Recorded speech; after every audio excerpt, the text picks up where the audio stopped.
Hi there. Thank you for finding my channel today. You're here for a number of reasons. You may be here because you're one of my students. You may be here because you found it accidentally on the internet. Who knows? But regardless of why you're here, what we're going to look at in this video is an introduction to the CAGED scale system. So there are going to be 6 videos in this playlist, just as an introduction to the CAGED system and the basics of how it works. So we're going to talk a little bit about it.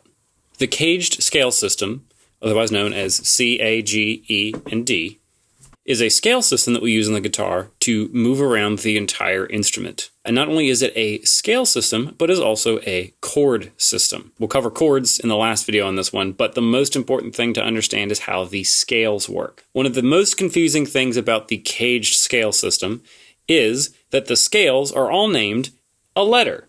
And so are what? Keys, right? So the major scales that we're used to playing, C major, that's what you're thinking of when you think of a C-shaped scale. But that's not how it works. The scale shapes move all the way up and down the guitar, and you can play any key in any shape.